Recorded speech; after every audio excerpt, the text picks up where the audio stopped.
story. No, I just think about sharing something that I experienced recently, especially in my job, which I have been there for 1 year only. Because right after the graduation, I broke my left leg, and I couldn't find a job until 1 year later. That's why I have 1 year gap comparing with my peers from the same batch.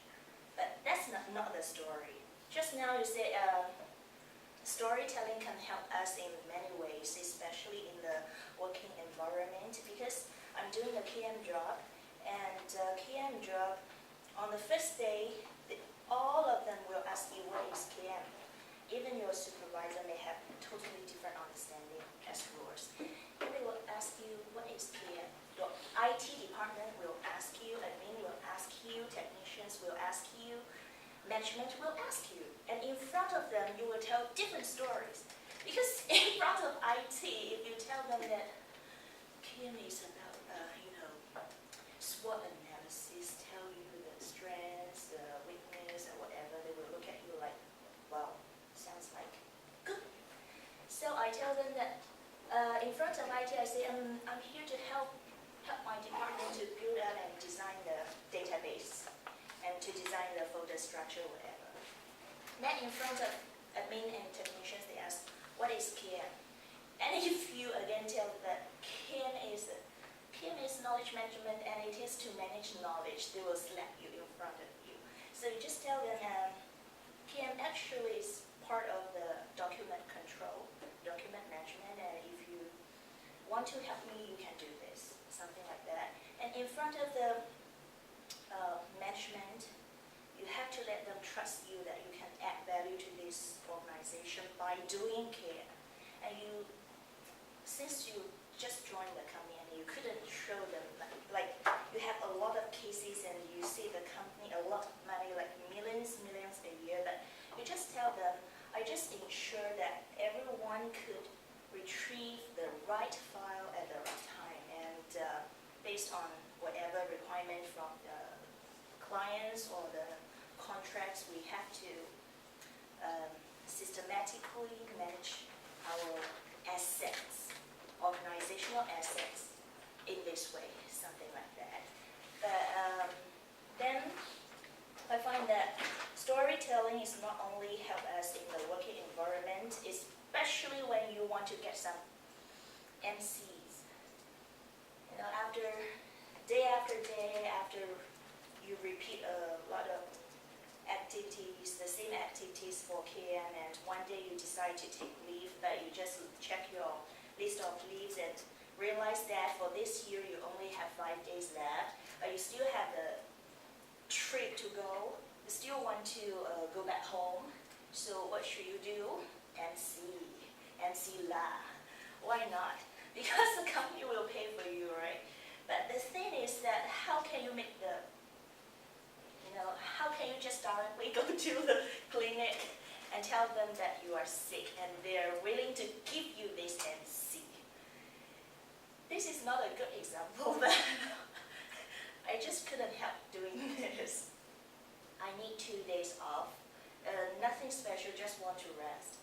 And I just went into the clinic nearby, and for the girls, the situation will be easier, you all know, right? Every month, we have to say hello to someone. So just pretend to be like that. You couldn't stand anymore. And you just get the number and then get into the room and say, it's really pains here. Pains here. I was like, okay, sit down. Which side?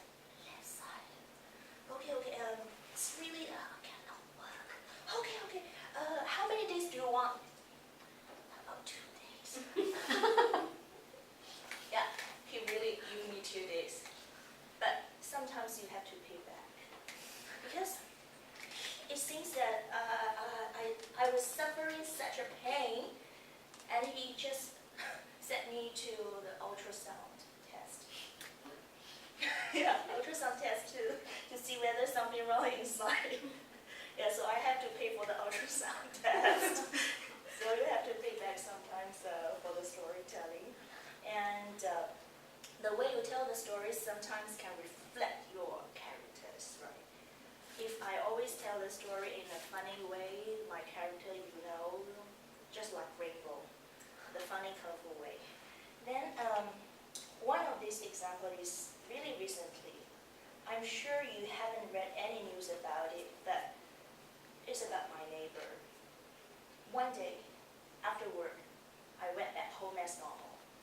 And the building, the whole block seemed no different. So I just kept walking, I couldn't focus or concentrate on anything because afterward everyone walked like zombies, and I just kept walking until someone, shouted at me behind. Shouting like, "Ma'am, please lah. If you call me miss, I will reply. You call me ma'am, who will reply?" I just kept walking. Then someone just caught me. And I turned around. It was a policeman. Then it turned out to be 4 policemen in front of me. And they began to explain that, "Could you see that? See, there's a dead lady over there. The whole area now is under investigation. How can you just directly walk into this area? Couldn't you see the lines there?" I said, "Yeah, you have the lines." Yeah. And because, they called me man and I didn't reply, so 4 of them tried to explain the situation to me in 4 different languages. Chinese, English, Malay, and Indian. Actually, I'm not Indian apparently, right? Okay. Then they say, "Okay, since the body's here, you cannot just go directly to wherever you want." Then they ask, "Why are you here?" "Because I'm going back home." "Where is your home?" "Exactly this building." "Sorry, ma'am, you have to take another way, a long way, and turn back, and wherever you go back to your home." "Oh, okay. Then I go. Finally, I go to the lift and took the lift to my floor, the 8th floor. And when the door is open, another 4 policemen showed up again, asking me the same question. "Why are you here?" "Please, I want to come back home." "Where is your home?" That door. "Okay. What happened?" "Don't ask. Are there any criminal or friends or..." No, just go back and sleep. I really want to ask them how to sleep. But it doesn't matter.